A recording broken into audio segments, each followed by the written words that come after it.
Pero también lo que pretendo es ayudar a los estudiantes de Ciencias de la Comunicación, de Ciencia Política y de Derecho para que descubran en el valor de la oratoria y en el valor del debate lo rico que es poder defender una posición, argumentarla adecuadamente, de manera que el libro también tiene algunas pistas académicas. Está planteado como para ir aprendiendo, además, no solo leer de historia, sino aprender también el arte del debate.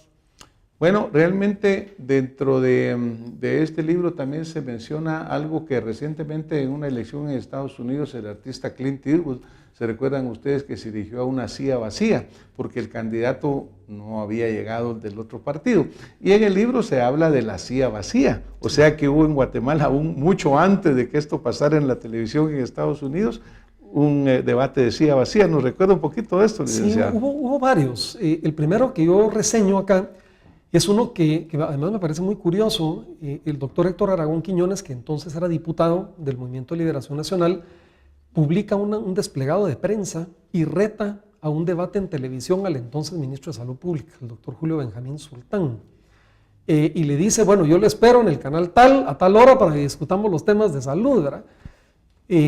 No se produjo el debate, no llegó el doctor Sultán y digamos, lo que hubiera sido un tema muy interesante, pues se quedó ahí a medias en un debate de medio participante, ¿verdad? Y decía vacía. Esto no ocurrió en campaña. Lo que sí ocurre en campaña electoral es en el año 85, cuando Jorge Serrano, dicho sea de paso un orador muy fogoso, invita a Jorge Carpio Nicola a un debate en la televisión y no se presenta y efectivamente se transmite el programa con la silla vacía del candidato de UCN que no había llegado y Jorge Serrano refiriéndose pues a la ausencia de su rival. Sabiendo eso, ese episodio, es que el presidente Cerezo, a través de su programa Conversemos, invita a los candidatos presidenciales en el año 90 a ir a debatir con él en su programa, sabiendo que más de alguno no iba a aceptar. Es decir, eso también es parte un poco de la técnica política, pero Jorge Serrano acepta y decide ir al debate y bueno, el resto es historia. Se ha hablado muchísimo de lo que sucedió ahí, yo he escuchado versiones y decidí tratar de llegar a descubrir realmente lo que había sucedido en ese programa y creo que el lector va a gozar leyendo las historias contadas de uno y otro lado. Pero por ejemplo, hace un momento usted hablaba de lo que es la oratoria, ¿verdad? La capacidad de oratoria de un candidato. Pues la democracia obviamente se basa desde la antigua Grecia en la capacidad del candidato para expresar su idea, para convencer al pueblo de que es el mejor planteamiento.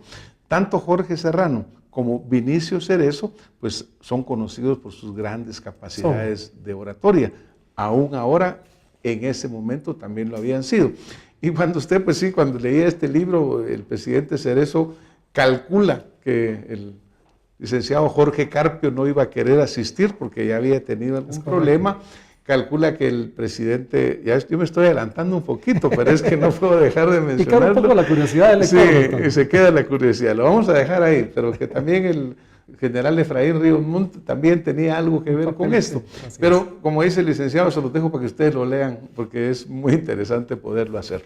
Pero entonces, ese debate en particular fue muy visto, muy recordado, lo estamos viendo nosotros también en la pantalla en este momento, y sí cambió el rumbo de esa elección. Sí, fue un episodio muy interesante. A ver, hay quienes a mí me preguntan por qué lo incluí, si no era un debate en toda regla y no había un moderador, por ejemplo.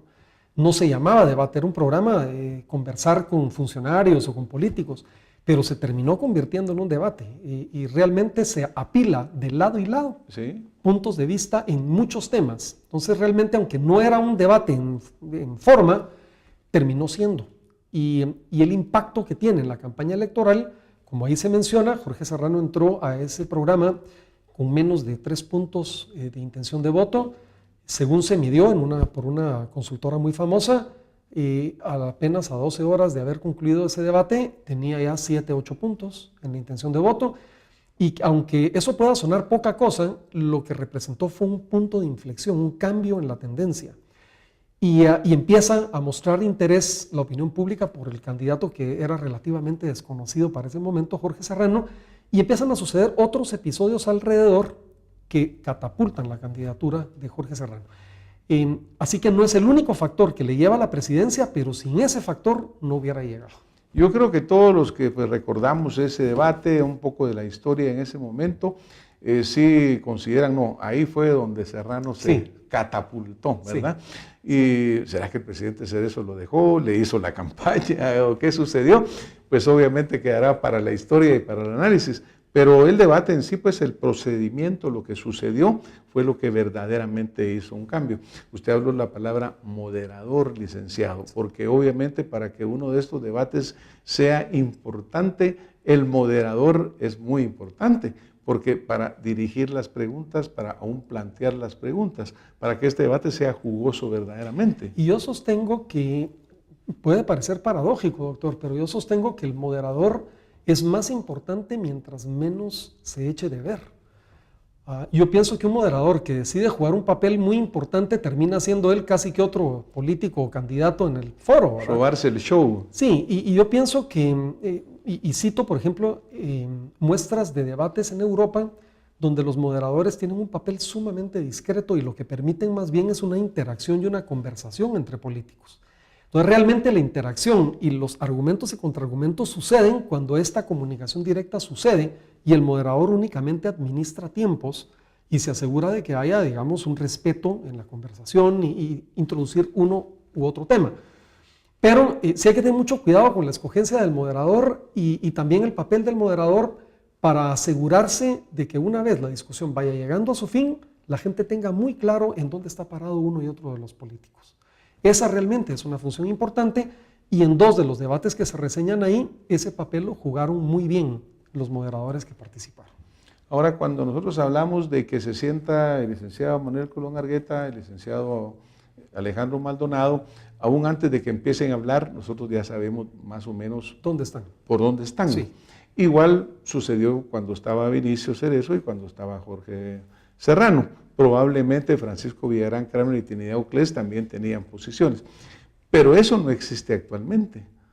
Esa claridad de posiciones donde todo, cualquier candidato está. ¿Cree usted que sería...? Existe, doctor, ¿sí? Y no se ha hecho explícito. Y no se ha hecho explícito simplemente porque no se escoge un formato adecuado. Si usted escoge un formato adecuado, obliga al político o al candidato a tener que expresar el punto de vista, no de él, ya de su agrupación política sobre temas bien delicados, que al final esa opinión la tiene y esa opinión va a influir sobre la toma de decisiones que nos afecta a todos los ciudadanos.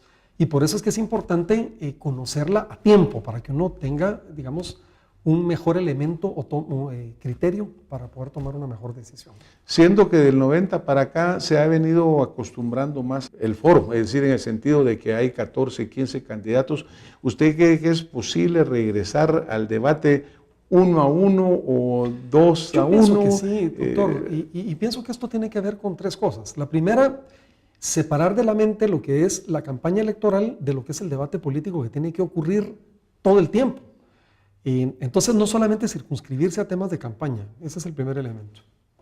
El segundo, yo pienso que es legítimo derecho de un político retar a otro a un debate públicamente. No tiene que ser una organización ni organizado por un medio de comunicación, simplemente un político que, bueno, vamos a discutir sobre tal tema, te invito y te invito a hacerlo frente a las cámaras, por ejemplo. Yo creo que eso sería muy interesante que ocurriera sin necesidad. Bueno, pues ahí está abierta, estas cámaras están abiertas con mucho gusto para el político que quiera lanzar el reto. Acuérdense que muchas veces sucede que el que va adelante, por ejemplo, no se quiere arriesgar, ¿verdad? Porque dice, sí. ¿Por qué me voy a exponer yo a que alguien que tenía el 3% o menos de intención de voto en aquella época, de repente salta, ¿verdad?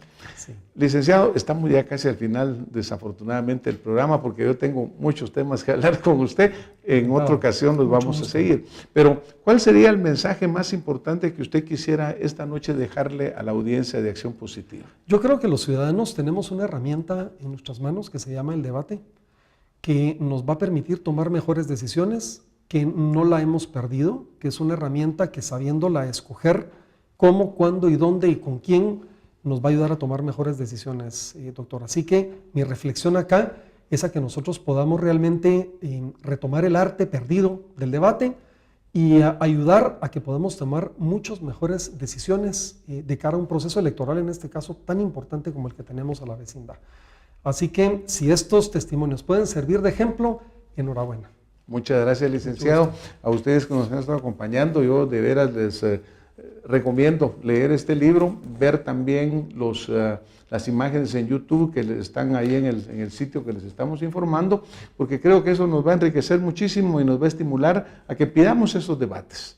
Guatemala necesita eso para que tengamos cada día un mejor país, una mejor democracia. Muchas gracias por estar con nosotros esta noche y nos vemos la próxima semana con más acción positiva. Muchísimas gracias, licenciado. Muchas gracias a usted. Bien.